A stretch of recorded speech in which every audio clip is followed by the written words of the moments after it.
आचार्य आज आप लोगों को मैं बता रही हूँ कि चले गए थे कुछ काम से बाहर।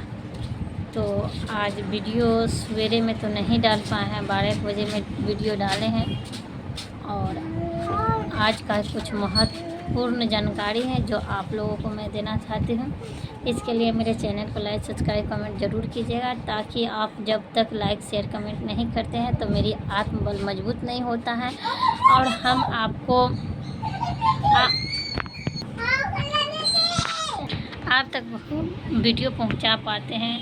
आत्मबल कमज़ोर हो जाएगा तो फिर आप लोगों तक वीडियो नहीं पहुंचा पाएंगे। इसीलिए आप लोगों से हाथ जोड़कर रिक्वेस्ट है कि वीडियो को लाइक शेयर कमेंट ज़रूर किया करें। और हम आपको आज बताते हैं कि आज अक्षय तृतीया है, और अक्षय तृतीया की शाम को कौन सा ऐसा उपाय करें जिससे पितृदोष भी ख़त्म हो जाए और आपके द्वारा किया गया हर काल का पुण्य आपको मिले। तो आज हम बताते हैं कुंभ राशि वाले अक्षय तृतीया पर आप नदी के तट पर जा कर के एक दीपक जलाइए, एक पीपल के नीचे जा कर के दीपक जलाइए। आज रविवार है, उसके पीपल को छूइएगा नहीं, लेकिन उसके पेड़ के नीचे ज़मीन पर थोड़ा सा चावल रख के आप एक दीपक जला सकते हैं।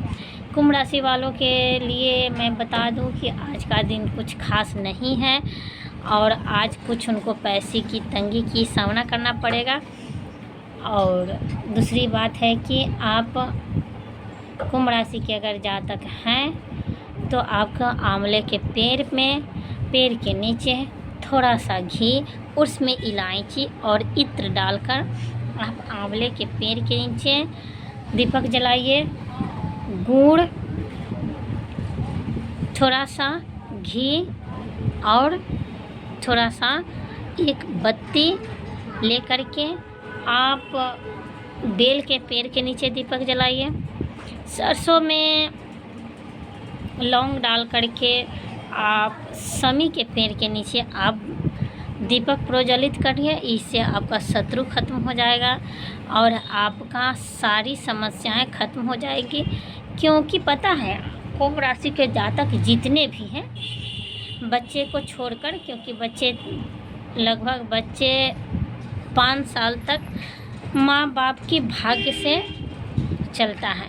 5 साल 7 साल के बाद क्या होता है कि वह अपना भाग लेकर के चलता है। तो कुंभ राशि के जातक जितने भी हैं 5 साल के नीचे की हैं तो वो तो माता पिता की भाग से चलेंगे, और 5 साल के ऊपर की हैं और आप कारोबारी हैं, काम करते हैं, तो कुंभ राशि के जातकों को हम बता दें कि आपकी अगर कुंभ राशि है ना, तो आप माँ से कुछ परेशान हो रहे हैं और माँ को लेकर के ना आपकी इज्जतों में कुछ कमी आ रही है। क्योंकि माँ जो है आपकी, और आप कुंभ राशि के जातक हैं तो माँ बहन से आप बहुत ज़्यादा परेशान हैं। बहन से तो और ज़्यादा परेशान हैं आप, क्योंकि बहन को लेकर के आपके तरह तरह के उत्पन्न होती हैं, तरह तरह की बाधाएं उत्पन्न होती है। कुंभ राशि के अगर जातक है तो बहन को लेकर के, अगर आप पैसे वाले हैं तो बहुत सारे बातें उत्पन्न होती हैं बहन को लेकर के और माँ को लेकर के। क्योंकि पता है पैसा हो जाना ही बड़ी बात नहीं होती है और गरीब होना ही बड़ी बात नहीं होती है। बात यहाँ मायने रखता है विचारधारा की। अगर आप गरीब ही हैं ना और विचारधारा अच्छा है ना, तो आप कहीं भी किसी के सामने खड़ा होकर बात कर लोगे। लेकिन आप पैसे वाले ही हो, लेकिन अगर विचारधारा गंदी है, आपकी माँ से गंदी शब्दें निकलती हैं, आपके बहन के मुंह से गंदी आवाज़ें निकलती हैं, तो फिर वो कहीं ना कहीं आपको परेशानी और दुविधा में डाल सकता है। और इन्हीं सब ग्रहों के कारण नशा और कुंभ राशि वालों को 7.5 चल रही है। तो आप किसी से अगर उलझ रहे हैं तो सावधानी से उसको टालने की कोशिश कीजिए, उनसे उलझिए नहीं। क्योंकि माँ को लेकर के आपको बहुत सारी परेशानियाँ उत्पन्न हो सकती है। कुंभ राशि के जितने भी जातक हैं मैं आप लोगों को बता दूं कि माँ और बहन को लेकर के बहुत सारी परेशानियाँ आपको उत्पन्न होने वाली है, होती भी होगी। उनसे आप बहुत परेशान भी होते होंगे। अगर आप कुंभ राशि के जातक हैं तो अगर इन सभी से आप उभरना चाहते हैं तो आज के दिन इन सब जगहों पर दीपक जलाने के बाद आप सुंदरकांड का पाठ ज़रूर किया करें, क्योंकि सुंदरकांड अगर पाठ नहीं कर पा रहे हैं ना तो वो आपको सुन भी सकते हैं तो उतना ही लाभ होगा।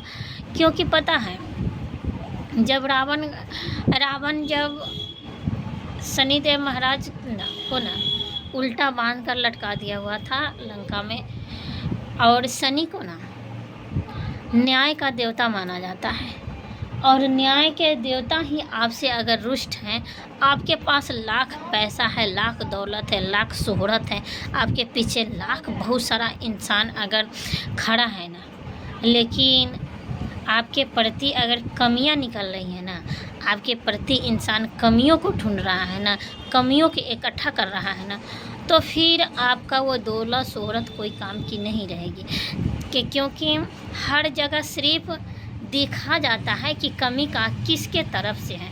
अगर कमी आपके तरफ से स्वाभाविक है कि गुनाहगार आप ही होंगे। तो ये सब कराता कौन है? तो शनिदेव महाराज कराते हैं, और शनि का कारक न्याय का देवता माना जाता है शनिदेव को। और 7.5 आपके ऊपर चढ़ गई हुई है, और 7.5 का जब अंतिम चरण आता है ना तो मुझे तो बताने की बहुत ज़्यादा कोशिश होता है, लेकिन हम वीडियो ज़्यादा बड़ा होने के कारण नहीं बता पाते हैं। 7.5 का जब अंतिम चरण आता है किसी भी राशि के ऊपर तो वो बहुत सारा धन दौलत दे जाता है। लेकिन 7.5 के जो मध्यम वाला भाग होता है, 7.5 पहले 5 साल की आती हैं, उसके बाद 2.5 साल की आती हैं, उसके बाद 7.5 साल का आता है। तो ये 7.5 जो है ना, कहने के लिए 7.5 है, लेकिन चलता कितना दिन तक चलता है ये। तो मध्यम वाला जो पाठ होता है वो इंसान को लड़ाई झगड़े मार पीट और दौलत शोहरत पर बहुत ही फर्क पड़वाता है, और ये सब होता है कटुक वाणियों को लेकर के। तो अगर घर में आपके अगर बूढ़ी माँ है, बूढ़ी बहन है, चाहे अन्य सदस्य हैं, कटुक वचन आवेश में आकर अगर बोल रहा है तो उनको समझाइए, और लड़ाई झगड़े किसी भी तरह की परेशानियों को आसानी से टालने की कोशिश करें। क्योंकि ये 7.5 आपको बहुत कुछ आपके साथ कर दिखाएगा, ये निश्चित है। अगर आप कुंभ राशि के जातक हो तो कुछ न कुछ कर दिखाएगा। तो आप सुंदरकांड का पाठ नहीं कर सकते हो आज के दिन, तो आप सुंदरकांड का आवाज़ भी सुनोगे तो उतना ही फल मिलेगा। फिर मिलेंगे हम अगले वीडियो में, तब तक ले दीजिए इजाज़त। जय माता जी, जय महाकाली, जय महाकाल लिखना मत भूलिएगा, क्योंकि हम महाकाली और महाकाल की भक्त हैं। वहाँ समझ गए?